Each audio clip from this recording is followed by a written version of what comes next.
Hey guys, welcome back. My name is Rebecca, and in today's video, we are going to be playing Good Puzzle Sort Challenge and talking about my film, Wolf.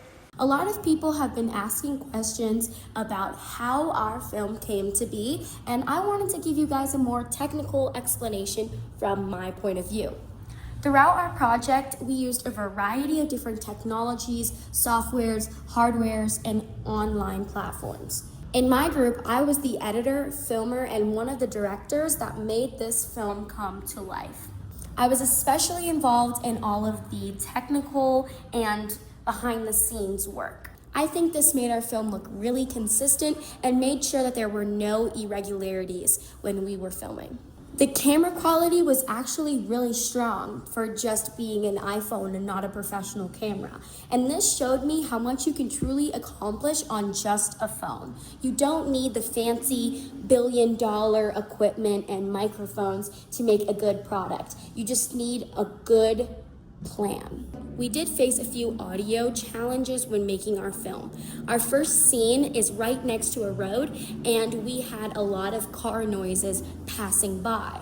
To combat this issue, we decided to mute the entire section of its original audio and overlay some nature sounds over it. Since we were in a place with a lot of nature, it made sense for the environment, and it just worked.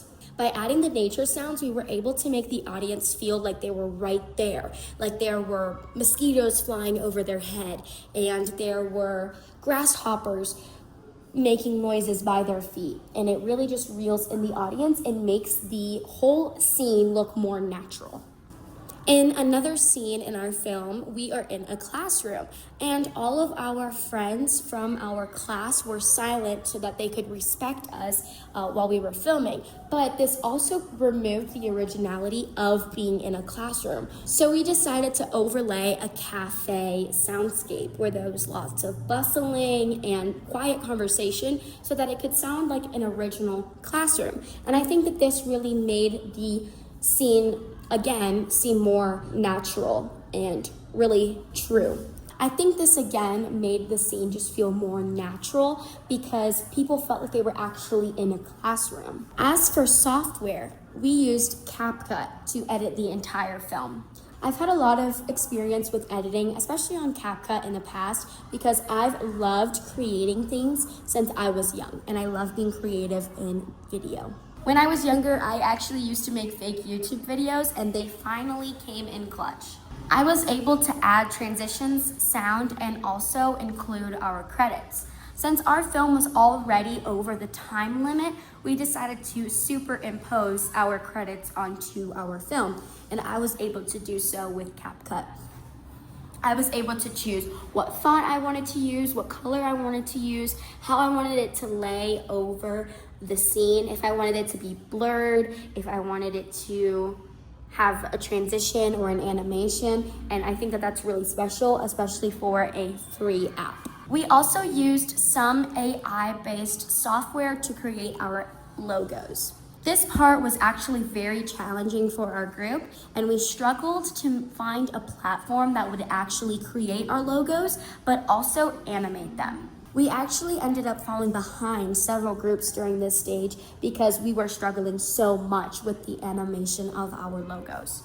There was lots of trial and error with the creation of our logos, but I think at the end of the day, we created something that was true to our genre and made sense with our film. In terms of online platforms, we used YouTube to upload and share our final film. We were careful to avoid copyright issues by only using lyric-free music and free sound effects, which helped us avoid any blocking or muting problems. For communication with my group, we used iMessage group chats, which allowed us to stay organized and divide tasks whenever needed. We constantly were texting each other to find out where we were and if anyone needed any help with whatever stage we were on.